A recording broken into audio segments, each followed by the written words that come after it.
Hi, everybody. Welcome to Comics Q&A with Matt Price and Kyle Roberts. Kyle, what's the question this week? All right, so Terminator Salvation is coming out Friday. Or I guess it would already be out. It's out Friday. Yeah, should we? When we actually show this, it'll be out.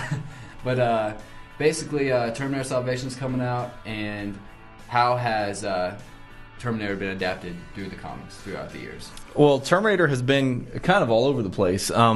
It started out in 1988. Now Comics, this is one of my favorite covers. Now Comics, the Terminator, was the first company to adapt it. They were a company from about 1985 to 1991, and they had... Sorry, go ahead. Yeah, they had Terminator from 1988 to 1990. And it's also been through Marvel, DC, Dark Horse. Yeah. And several different platforms, several different styles. Most of them are pretty dark. Right. But yeah, let's kind of go through chronologically. Sure. Well, the Now Comics ones were based just on the first movie because that's all they had to work on at that time. So this timeline is a little different than what became the official timeline later.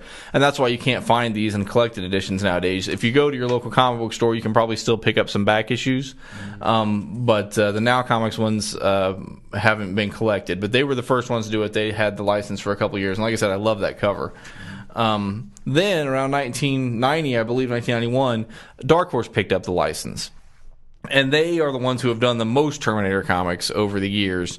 And in fact, some of the best ones. You can get a couple, big chunk of them in these Terminator omnibuses.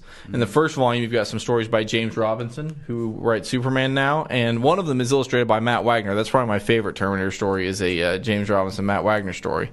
But you've got several different miniseries that are collected into these Terminator omnibus editions. And if you're looking for kind of the classic... Actually, that right there is some Matt Wagner if you want to kind of show it to him. If you're looking for some of the classic Terminator stuff, these are the editions you can get them in. Sweet. Also, if you're looking, there's 3 different places you can get Terminator comics kind of right now.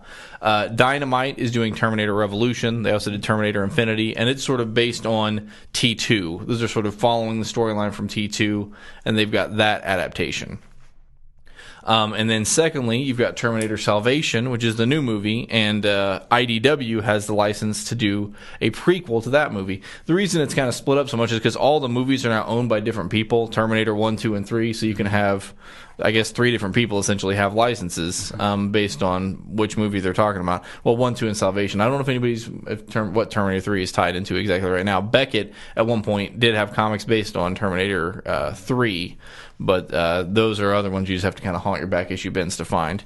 And then the third option, if you want Terminator comics, now this is kind of a high-tech thing. Dark Horse is doing their first ever iPhone app where you can get classic Terminator comics on your iPhone. It's the series called Death Valley. It was by Alan Grant and Steve Pugh. You get those for 99 cents an issue in your iPhone app store. Very cool. So you've got 3 different options for modern Terminator comics. You can also buy classic Dark Horse collections, the omnibuses, or hit your local comic book store, look for the Now comics for kind of an alternate timeline of the Terminator, or some of the Beckett Terminator 3 comics. Classic. They're kind of, the art's not obviously nowhere near to what newer comics are, but it's made in the 80s. Yeah. Very kind of classic. Right. So my favorite is the James Robinson and Matt Wagner issue, which or the one shot that you can get in Terminator Omnibus Volume 1. That's my favorite if I had to pick one. Sweet.